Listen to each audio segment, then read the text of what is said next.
Hello everyone, welcome to my new video. Hi friends, সবাই কেমন আছো? আশা করি ভালো আছো, সুস্থ আছো। আর আমি আছি সেই লেভেলে তোমাদের আশীর্বাদে। তোমাদের হয়তো সবারই ছোটো বড়ো ইউটিউব চ্যানেল আছে, ভিডিও পোস্ট করো। তোমরা কি জানো তোমাদের ইউটিউব চ্যানেলের মেন টপিক, যে ইউটিউব চ্যানেল আমার ভিডিওটা ভাইরাল হবে তার জন্য সবচেয়ে ইম্পর্টেন্ট জিনিস হচ্ছে থাম্বনেল। তোমরা হয়তো অনেকেই থাম্বনেল ইউজ করো, আর অনেকেই থাম্বনেল ইউজ করো না, অনেকেই থাম্বনেল বানাতেই জানো না। আজকের ভিডিওটা তাদের জন্য একদম ইম্পর্টেন্ট হতে চলেছে। তার জন্য বলবো ভিডিওটা স্কিপ না করে প্রথম থেকে শেষ পর্যন্ত দেখো। আমি একদম সহজভাবে শিখিয়ে দেবো যে থাম্বনেল কিভাবে তৈরি করবে, কোন অ্যাপসের থেকে তৈরি করবে, একদম সহজভাবে শিখিয়ে দেবো। আর থাম্বনেল ইউজ কিভাবে করবে সেটাও শিখিয়ে দেবো। তার জন্য বলবো ভিডিওটা স্কিপ না করে প্রথম থেকে শেষ পর্যন্ত দেখতে থাকো, অবশ্যই তোমাদের কাজে লাগবে। একদম সহজভাবে শিখিয়ে দেবো থাম্বনেল কিভাবে বানাবে, আর কোন অ্যাপসে বানাবে, আর অ্যাপসটা কোথার থেকে পাবে, কিভাবে ডাউনলোড করতে হবে, সমস্ত কিছু জানিয়ে দেবো একদম সহজভাবে এই ভিডিওর মাধ্যমে। তার জন্য বলবো ভিডিওটা স্কিপ না করে প্রথম থেকে শেষ পর্যন্ত দেখতে থাকো। তোমাদেরকে এই পুরো ভিডিওটা মোবাইল স্ক্রিনের মাধ্যমেই দেখাবো, তার জন্য আর দেরি না করে যাওয়া যাও মোবাইল স্ক্রিনে। হ্যালো গাইস, আমি এখন চলে এসেছি মোবাইল স্ক্রিনে চলে এসেছি। তোমরা দেখতে পেয়েছো যে থাম্বনেল বানানোর জন্য যে জিনিসটা লাগবে সেটা হচ্ছে একটা অ্যাপস, যে অ্যাপসটার নাম ল্যাব পিক্সেল। যে অ্যাপসটা তোমরা থাম্বনেল বানানোর জন্য ইউজ করতে পারো, যেটা হচ্ছে একদম সহজভাবে থাম্বনেল বানানোর জন্য পিক্সেল অ্যাপ। সেটা তোমরা প্লে স্টোর থেকেও ডাউনলোড করে নিতে পারো, না হলে আমার ভিডিওর ডিসক্রিপশানে লিঙ্ক দিয়ে দেবো, সেখান থেকেও তোমরা ডাউনলোড করে নিতে পারো। তো যাই হোক, তোমাদের মেন বিষয় হচ্ছে থাম্বনেল কীভাবে বানাবো। তার জন্য আমি ফার্স্টেই চলে যাব আমার মোবাইলের গ্যালারিতে। গ্যালারি যাওয়ার পরে তুমি যে ফটোটা দিয়ে থাম্বনেল বানাবে, আগে সেই ফটোটা এইখানে চুজ করে নেবে। যে আমি এখানে আমার একটা ছবি চুজ করে নিচ্ছি, যেমন এই ছবিটা। আমি এইটা দিয়েই থাম্বনেলটা বানাবো। তারপরে এখানে যে দেখতে পাচ্ছ আইকন, শেয়ার আইকন, সেই শেয়ার আইকনে টাচ করলে এইখানকে চলে আসবে। এইখানে যে অ্যাপসটা চলে এসছে দেখতে পাচ্ছ, যে অ্যাপসটার কথা আগে বলেছিলাম সেই অ্যাপসটা এখানে চলে আসছে। এইখানে টাচ করলে তোমার ওই অ্যাপসের মধ্যে ঢুকে দেবে। কিন্তু থাম্বনেল বানাতে গেলে ইউটিউবের থাম্বনেলের রেশিও লাগবে 9.16। এইখানে যেটা রয়েছে 9.16, এইটি লাগবে 9.16। তোমাদের টাচ করতে হবে 9/16। আমিও 9/16 টাচ করে দিলাম। তার আগে আমাকে ছবিটা ঘুরিয়ে নিতে হবে। আমার ছবিটা আগে ঘোরাতে ভুলে গিয়েছিলাম, তার জন্য আমি আগে ছবিটা ঘুরিয়ে নেব। তারপর 9/16 টাচ করে নিচে যে আইকনটা দেখাচ্ছে রাইট আইকনটা, তারপর আমি রাইট আইকনটাতে টাচ করে দেবো। টাচ করে দিলে পুরাটা এইরকম তোমাদেরও চলে আসবে। তোমরা ছবিতে যে ছবি দিয়ে থাম্বনেলটা বানাবে সেটা তোমাদের উপর ডিপেন্ড করে। এরকম বানানোর পরে তোমরা যে বিষয় নিয়ে লিখতে চাও, মানে যে বিষয়ে থাম্বনেলটা বানাতে যাও, তো কিছু তো লিখতে হবে থাম্বনেলটার মধ্যে। তার জন্য তোমাদের যেতে হবে এর নিচে বলে যে অপশানটা দেখাচ্ছে, এইখানটায় টাচ করতে হবে। এইখানে টাচ করার পরে এখানে টেক্সট বলে যে অপশানটা রয়েছে, সেই অপশানটা টাচ করার পরে এখানে এডিট বোর্ডে যে অপশানটা রয়েছে সেই অপশানটাতে টাচ করতে হবে। অপশানটা টাচ করার পরে এইরকম কিছুটা দেখতে পাবে। তোমরাও তোমাদের মোবাইলে দেখতে পারো। মাত্র কি এইটা পুরোটাই কেটে দিতে হবে। তারপর তোমাদের ইচ্ছা মতন তোমরা যা লিখতে চাও, বাংলাতে ইংলিশে যা লিখতে চাও লিখে দেবে এরকম। যেমন আমি লিখতে চাই, যেহেতু আমার কপি করা আছে, আমি এখানে পেস্ট করে দিচ্ছি। আমার আগের থেকে লেখা আছে তার জন্য আমি পেস্ট করে দিচ্ছি। আর তোমরা লিখতে চাইলে এখান থেকে লিখে নিতেও পারো। তারপরে এইখানে ওকে করে দেবে। ওকে করে দিলে তোমার চলে আসবে তোমার পছন্দ মতন, তোমার যেখানে প্রয়োজন সেই পছন্দ মতন জায়গাতে এটা বসিয়ে নেবে। আমি এটা একটু উপর দিকেই বসাতে চাইছি। উপর দিকে বসে তোমার ইচ্ছা মতন বড় ছোট করে নিতে পারো। তারপরে ফার্স্টে আসছে এখানে কিছু, যেমন এখানে সাইডে যেটা বলছিলাম ছোট বড় তোমার ইচ্ছা মতন করে নিতে পারো। আমি মোটামুটি এই সাইজটাই বেটার হবে, এটা রেখে দিলাম। তারপরে এখানে যে আইকনটা দেখতে পাচ্ছ রাইট, সেই আইকনটাতে টাচ করে দেবে। টাচ করে দেওয়ার পরে হচ্ছে এখানে কিছু কালার দিলে একটু ভালো দেখাবে। সাদাটা তো ভালো দেখাবে না, তার জন্য একটা কিছু কালার ইউজ করতে হবে। তার জন্য এইখানে যে কালার লেখাটা রয়েছে আইকনটা কালার, আমি সেইটাতে টাচ করব। তোমার ইচ্ছা মতন তুমি কালার দিয়ে দিতে পারো। আমি এখানে যেমন ব্ল্যাক কালারটা যেটা রয়েছে আমি এখানে ব্ল্যাকটা দিয়ে দিচ্ছি। তারপরে যে এখানে রাইট আইকনটা রয়েছে সেই রাইট আইকনটা টাচ করার পরে তোমরা চলে যাবে এইখানে যে ফন্ট বলে অপশানটা রয়েছে সেখানে টাচ করে তোমার ইচ্ছা মতন তুমি যেরকম স্টাইলিশ করতে চাও সেরকম স্টাইলিশ করে নিতে পারো। যেমন আমি বেশি কিছু করছি না, এইটাতে রাখছি। তারপর নিচে যে ওকে আইকনটা দেখতে পাবে সেই আইকনটা ওকেটায় টাচ করে দেবে। ওকেটা টাচ করে দেওয়ার মাত্রই কিছুটা পরিবর্তন হবে, দেখবে দেখতে আর একটু ভালো লাগবে। আর একটু তোমরা যদি আর একটু ভালো করতে চাও, এইখানে যে স্টকেজ লেখা রয়েছে সেখানে টাচ করতে পারো, এটি ইনেবল করতে পারো। তো এইখানেও কিছু কালার তোমরা অ্যাড করতে পারো, যেটা তোমার পছন্দ হবে সেই রকম কিছু কালার অ্যাড করে দিলে। আমি যেমন এইটাই করে দিচ্ছি, এটাই আমার মনে হচ্ছে একটু বেশি সুন্দর লাগছে। এইখানে কমা বাড়া করতে পারো তোমার ইচ্ছা মতন যেরকম করতে চাও। আমার মনে হচ্ছে এইটাই আমার ভালো লাগছে। এইটা করে যেখানে লাইট অপশানটা রয়েছে সেই লাইট অপশানটায় টাচ করে দেবো। আলো আছে, এখানে তোমরা কালার দিতে পারো, কিন্তু আমি দিচ্ছি না, এটাই আমার বেটার লাগছে।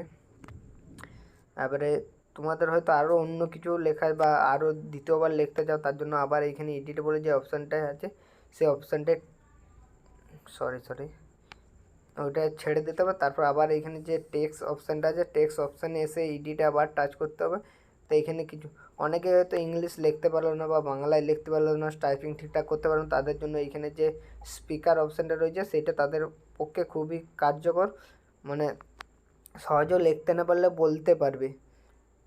যেমন আমি এখানে কিছু লিখতে চাই সেটা তোমাদেরকে দেখিয়ে দিচ্ছি কিভাবে বলবে, তার জন্য আমি এখানে টাচ করে তোমাদেরকে দেখিয়ে দিচ্ছি। যেমন টাচ করে দিয়েছি, দেখতে পাচ্ছ আমি যেটা বলছি সেটা এখানে উঠে যাচ্ছে। আমি এখানে লিখতে চাই অন্য কিছু, তোমাদেরকে লিখিয়ে দেখাচ্ছি।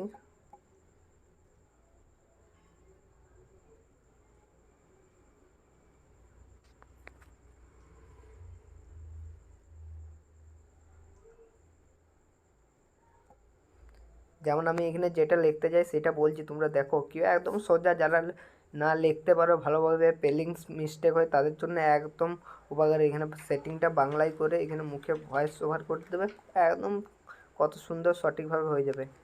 যেমন আমি এখানে যেটা লিখতে চাই সেটা আমি তোমাদেরকে দেখাচ্ছি। তোমাদের এই ভিডিওটা দেখলে খুবই উপকার হবে। যেমন এইখানে হয়ে গেছে, আমি লিখেছি তোমাদের এই ভিডিওটা দেখলে খুবই উপকার হবে। বাস্তবে তোমরা যদি আমার এই ভিডিওটা দেখো তোমাদের খুবই উপকার হবে। তারপরে আমি এখন সাইজটা অ্যাডজাস্ট করে নেবো একটু। তো অ্যাডজাস্ট করার পর তোমাদের দেখালাম এখানে যে ওকে আইকনটা রয়েছে ওকেটায় টাচ করতে হবে। ওকে টাচ করলেই আবার ঠিক এইখানে চলে আসবে তোমার আবার সেই একই প্রসেস তুমি এখানে সাইজ ছোটো বড়ো করতে পারো। আমি সাইজ আর ছোটো বড়ো করছি না, আমি ডাইরেক্ট চলে যাচ্ছি কালারে যাওয়ার পর আবার সেই ব্ল্যাক কালারই দেবো। ব্ল্যাক কালার দিয়ে আবার তোমার ইচ্ছা মতন ডিজাইন করে নেবে, তোমার যেটা ভালো লাগবে। আমার এইটাই থাকে, এটাই মনে হচ্ছে আমার একটু বেশি ভালো লাগছে। তারপরে আবার তোমার চলে আসতে হবে এইখানে সেম প্রসেসে একভাবে তুমি যেরকম কালার দিতে যাও, আমি এই কালারটাই রাখছি। তোমার যেরকম ইচ্ছা হবে তুমি সেরকম হিসাবে কালার দেবে। যেমন আমি এইটা লিখেছি তোমাদের এই ভিডিওটা দেখলে খুবই উপকার হবে। এখানে রাইট অপশান দিলাম, আরও এখানে যে কালার রয়েছে তোমাদেরকে এইগুলো ইউজ করে কিছুটা দেখাচ্ছি। যেমন এইটা দিলাম, আর তোমরা কম বেশি যেটা বললাম করতে পারো, আমি বেশি রাখছি তাদের একটু মনে হচ্ছে বেশি ভালো লাগবে দেখতে। হয়ে গেল পুরো কমপ্লিট। আরও তোমরা যদি কিছু লিখতে চাও বা এখানে কিছু অ্যাড করতে চাও, ফটো আরও এক্সট্রা ফটো বা অন্য কিছু ইউটিউবের লোগো ফোগো, তার জন্য আমি তোমাদের দেখে দিচ্ছি। উপরে যে আইকনটা রয়েছে প্লাস আইকনটা তোমরা দেখতে পাচ্ছ, এই প্লাস আইকনটা তোমরা প্লাস আইকনটাতে টাচ করবে। টাচ করার পরে যে নিচে রয়েছে ফ্রম গ্যালারি, তোমরা গ্যালারি টাচ করবে। গ্যালারি টাচ করার মাত্র তোমার যে গ্যালারির মধ্যে সমস্ত কিছু ছবি আছে ফটো চলে আসবে তোমার যেটা ইচ্ছা। আমার যেমন এইখানে আচ্ছা আমি চলে যাচ্ছি, আমার আছে ডাউনলোডে, তার জন্য আমি ডাউনলোডে চলে আসলাম। আমি এখানে একটি লোগো দিয়ে দিচ্ছি ইউটিউবের লোগোটা রাইট করার পর তোমরা ইচ্ছা মতন ছোট বড় করে নেবে। আমি যেমন এখানে তারপর লাগিয়ে দিলাম ইউটিউবের লোগোটা, তোমরাও লাগিয়ে দিতে পারো তোমাদের ইচ্ছা মতন সাইজ, তোমাদের ইচ্ছা মতন করে। তো আরও কিছু অ্যাড করতে চাইলে সেম প্লাস আইকনে টাচ করতে হবে। এখানে যে প্লাস আইকন রয়েছে প্লাস আইকনে টাচ করে ফ্রম গ্যালারি যে এখানে যে অপশানটা রয়েছে সেই গ্যালারি টাচ করতে হবে। আবার সে আমি চলে গেলাম অ্যালবাম থেকে আমি চলে এলাম ফের ডাউনলোডে গিয়ে ডাউনলোডে চলে এলাম আমি, তারপর আবার চলে এলাম একটা লোগো নিয়ে তোমাদের দেখাচ্ছি, যেমন এইটা নেওয়ার পর আবার এখানে যে রাইট আইকনটা দেখতে পাচ্ছ সেই রাইটটাতে আমি টাচ করে দেবো। তার আগে তোমরা সাইজও যদি ছোটো বড়ো করতে যাও এখান থেকেও করতে পারো। আমি এইরকমই রাখছি, আমি ওইখানে ছোটো করবো। তো সাইজটা করার আগে তোমরা যদি এইরকম করতে চাও তার জন্য তোমাদেরকে আগে ব্যাকগ্রাউন্ডটা রিমুভ করতে হবে। রিমুভ করার জন্য তোমরা কমেন্ট করবে, আমি রিমুভ করা একটা দেখিয়ে দেবো কমেন্ট। তোমরা যদি কমেন্ট করো অবশ্যই আমি একটা ভিডিও করে দেবো যে ব্যাকগ্রাউন্ডটা রিমুভ কীভাবে করে তার জন্য। তো সেট করে দিলে দেখতেই পাচ্ছ একটু দেখতে উইক মানে একটু ভালো লাগছে, তাতে ইউটিউবের লোগো দিয়ে দিলাম। তোমার যদি চ্যানেলেরও লোগো দিতে যাও কোনোখানে সেমভাবে একই প্রসেস দিয়ে দিতে পারো, কোনো প্রবলেম নেই। তারপর উপরে যে 3 ডট অপশান দেখতে পাচ্ছ না, 3 ডট অপশান, সে 3 ডটে টাচ করার পরে 1 2 3 4 নম্বরে যে রয়েছে এক্সপোর্ট ইমেজে যেটা দেখতে পাচ্ছ সেইটাই টাচ করলে, সেইটা টাচ করার পরে নিচে দেখতে পাচ্ছ শেয়ার রয়েছে আর রয়েছে সেভ টু গ্যালারি। আমি ফার্স্টে এই সেভ টু গ্যালারি আমাকে আগে সেভ করে নিতে হবে। সেভ করার জন্য তো সেভ টু গ্যালারিতে টাচ করব আমি। সেভ টু গ্যালারি টাচ করলে এখনও বুঝতে পারছো যে কোনো জিনিস দেখলে অ্যাড তো দেবে। অ্যাডটা ক্যান্সেল করার পরে তুমি ডাইরেক্ট কেটে বেরিয়ে যাবে, তারপর তুমি চলে যাবে দেখার জন্য তোমার গ্যালারিতে যাওয়ার পরে ফার্স্টেই দেখতে পাবে তোমার থাম্বনেল রেডি। আর এই থাম্বনেলটা ইউটিউবে কিভাবে ইউজ করবে, ইউজ তো সবাই করতে পারে না, আর সবাইকার করাটা সম্ভব না। ইউজ করতে গেলে আগে প্রয়োজন হয় ভেরিফাই। অনেকের ভেরিফাই করা নাই, অনেকের ভেরিফাই করা আছে। যাদের ভেরিফাই করা নাই টপ করে ইউজ করতে পারবে না থাম্বনেলটা। আর অনেকেই থাম্বনেল ইউজ করতে পারে না যে কীভাবে থাম্বনেল ইউজ করব, আর তাদের জন্য অবশ্যই কমেন্ট করবে, তাদের দিকে আমি শিখিয়ে দেবো যে কীভাবে থাম্বনেল ইউজ করে। আর পুরো ভিডিও একটা নিয়ে চলে আসবো তোমাদের জন্য, যদি তোমরা কমেন্ট করো অবশ্যই একটা ভিডিও বানিয়ে দেবো যে থাম্বনেল কীভাবে ইউজ করে। আর যদি ভিডিওটা ভালো লেগে থাকে অবশ্যই ভিডিওটায় কমেন্ট, লাইক, শেয়ার আর অবশ্যই সাবস্ক্রাইব করতে ভুলবে না। দেখা হচ্ছে পরের ভিডিও। প্রয়োজন হলে অবশ্যই কমেন্ট করবে, সাহায্য করার চেষ্টা করব।